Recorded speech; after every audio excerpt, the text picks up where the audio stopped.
मूंखे त यकीन ई न पियो अचे त ज़िले जो आला अमलदार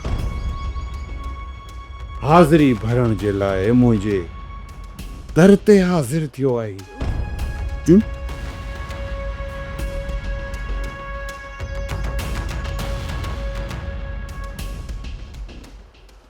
रस्सी सड़ी वई पर वकड़ न वियो।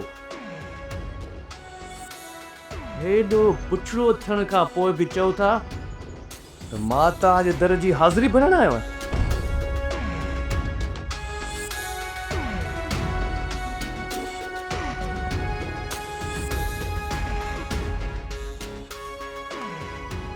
हा त पोइ कहिड़े मक़सद लाइ आया आहियो? एसपी साहब पंहिंजो मुद्दा बयान करियो। हितां गुज़रिस पियो सोचुम त तव्हां सां मिलंदो वञा। तव्हां त मुंहिंजी ट्रांसफर कराए आयो न। रवानगी जो ऑर्डर अची वञे ऐं मां हलियो वञा पोइ तव्हां सां मुलाक़ात न थी सघे। हा, इहो तव्हां सुठो कयो। सम्झो त हिकु पुलिस अमलदार बल्कि हद जे आला अमलदार तौर तव्हांजी मूंसां आख़िरी मुलाक़ात आहे। ॾिसी था वठूं तव्हांजा हथ केतिरा ढिघा आहिनि। हा, आउं मञा थो त ढिघा हथ कानून जा ई थींदा आहिनि, पर कॾहिं कॾहिं कानून जा इहे ढिघा हथ मूं जहिड़ो को सरखियो कटे चीरे दफ़ा दफ़ा करे उछलाए छॾींदो आहे।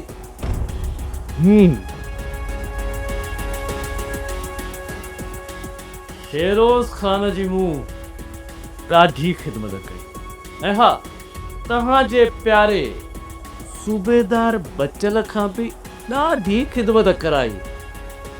जीअं सुभाणे कोई ईअं न चए त फेरोज़ अली ख़ान साहब जे पुट जी ख़िदमत एसएसपी ज़र अली न कई। हा, मूंखे सॼी ख़बर आहे, पर आउं बि को बेक़दरो माण्हू न आहियां।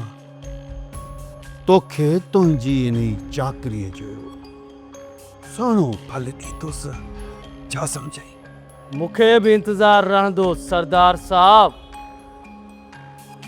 त ख़ान बहादुर ख़ान साहब केतिरो ताक़तवर आहे इहो मां बि ॾिसां। वेरुन जी वस्ती, वेरुन जी वस्ती। सब्सक्राइब कयो असांजो official YouTube channel Sindh TV HD drama ऐं वधीक अपडेट लाइ बेल आइकन खे क्लिक करियो।